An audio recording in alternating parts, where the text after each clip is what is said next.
Hello and welcome back to my desk up in the attic at the top of our house.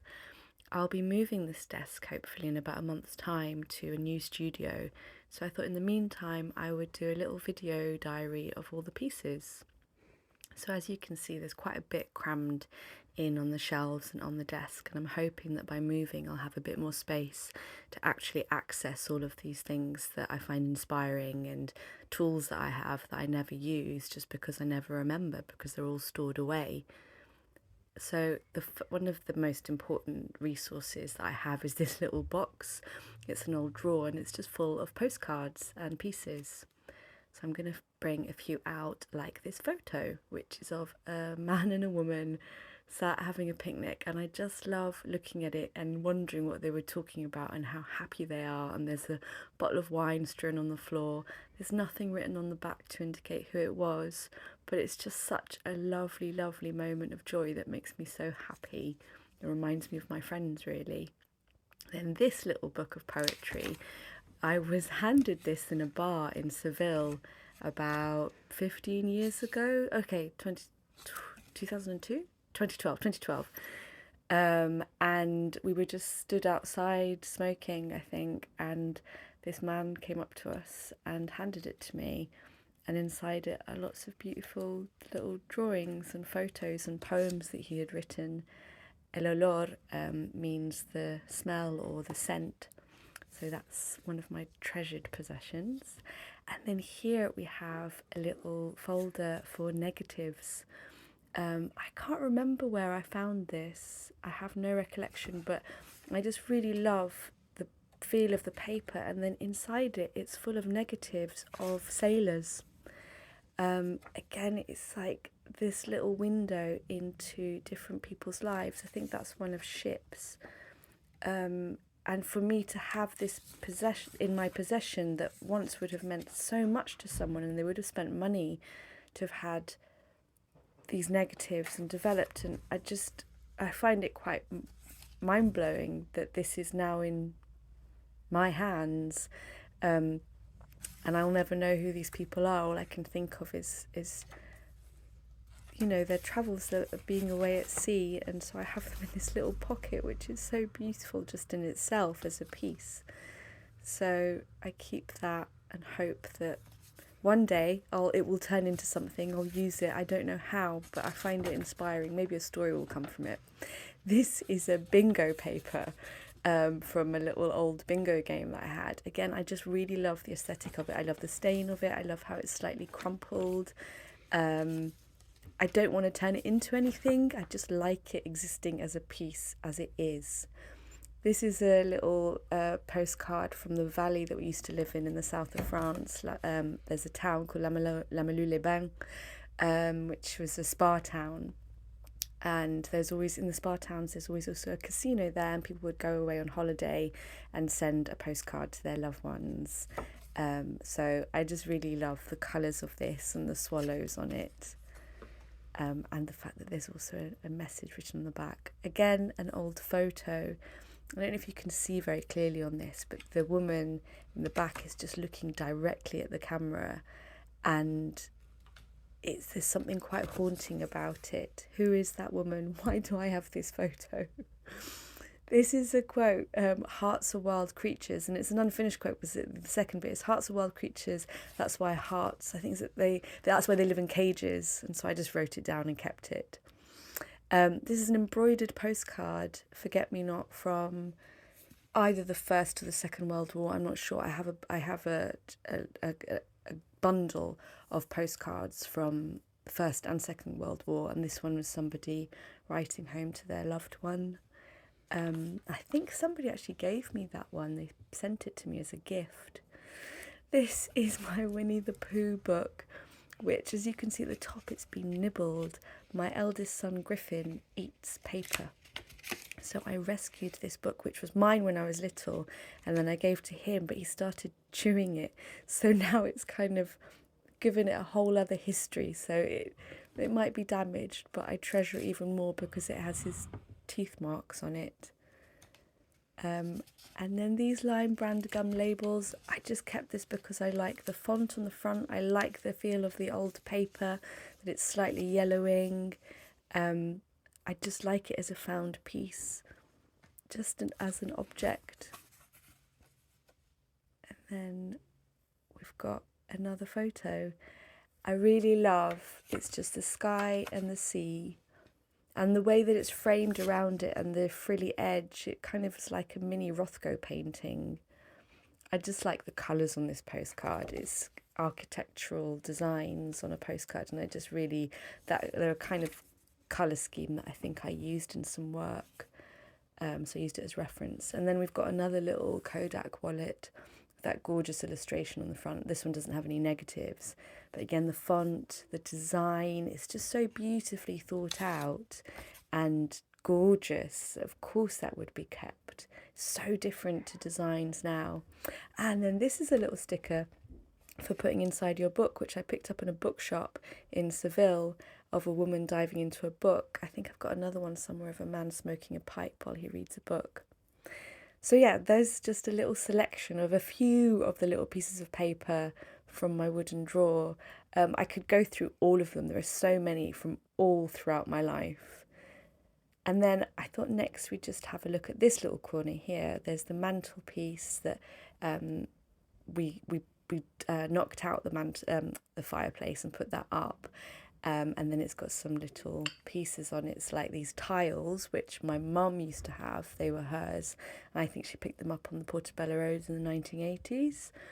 So I keep them there. That's a piece of fungus, I think, that used to be used for lighting fire. And then I've got these little pieces here, like that I think was that little metal round thing. Was that for matches? That's the light bulb from an old printing machine. That lady is a glass plate that John gave me for my birthday. The book is I bought in a French junk shop. And then this little set of drawers is where I keep a lot of my art materials. I sanded it last year. Here are my tins. I collect lots of tins. That one was in my grandmother's drawer. I think it had safety pins in it. This one was from my in-laws. It's from the Silver Jubilee. And I really like those kind of faded blues and greys. My mum gave me this one for my last birthday. Again, yeah, she knows that I love those blues and floral decorations on them. And this lovely old one tin with a bird on it, redbreast flake. Some of the best ones are special tins. Here are a few of my shells. I used that one for putting inks in to paint with. They're a mixture from different beaches that I've been to. I think several were from Skye when I went there a few years ago. I have so many, and I use them generally to scatter on tables when taking photos or to draw from. There's some more shells in there actually. Those my mother-in-law brought back to me from, they were on holiday, and she ate some mussels and they had such a beautiful green colour. That was their natural colour. I've never seen shells like that. So again, I keep those. Maybe I'll do something with them, maybe not. I found those little figures, little brass figures in the charity shop, and then more shells with copper leafing on them. These are little stones that I've collected over the years, and a crab leg that I found on the Chantiles near Skye. These little people, I think they're French, and I think you put them in baking. I love little glass bottles. It's like the older and smaller and wonkier, the better. And then that head, that wooden head, my dad carved that. He's a really skilled carpenter, and he creates pieces out of wood. I'll show some another day. So now to my drawers.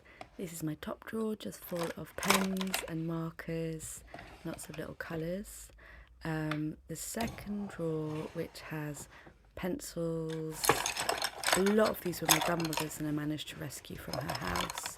Again, like old pencils just feel different, tend to be like better quality really. And then in the third one, just a jumble of things, a really lovely old tin, my old glasses box, but that tin at the back is really, really pretty. I love that box. We actually kept some ashes in there at some point, I think. Okay, middle drawer. Ah, yes, we've got another tobacco tin. Corks, because I make people out of corks sometimes. A little old matchbox.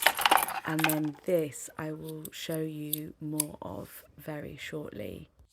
It's an amazing little tool that John's parents, I think, was it maybe John's grandfathers or something? Yeah, you take the lid off and it's got all of these little tools inside it, but I'll show you later because it's very exciting.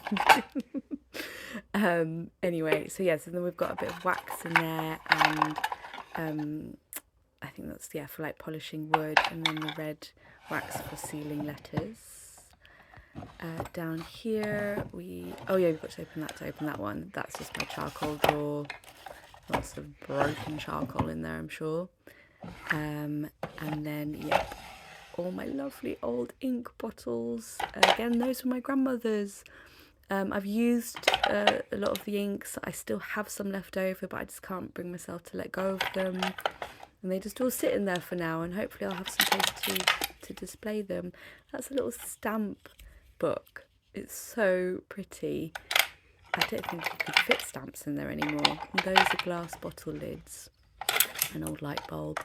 An old handle. And then this, I think that's possibly for printing. My mum found me this. She explained it to me. I'm sure somebody else who's watching this will know. I think it might be a plate for printing.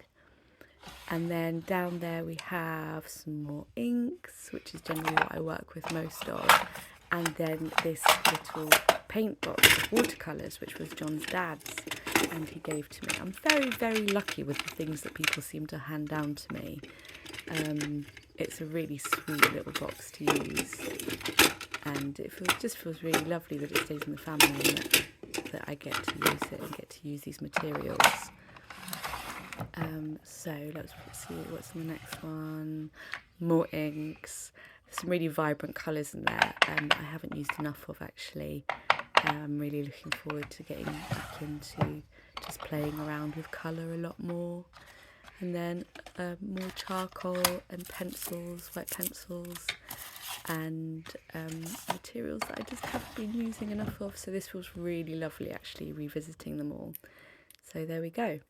And here is the very exciting tool. So as you can see, you've got a corkscrew and you slot it in there and then get the other half and put that back on, and hey presto, you've actually got a proper tool that you can use instead of it just being a fine appendage. It's such a good design. I love it and was so excited when I first found it. So there we go. And there we have a little tour of just a selection of the pieces on my desk and in my drawers. I think I'll be pulling some more out as I go and as I unpack and take them to the new studio. But there we go for now. I hope you enjoyed it.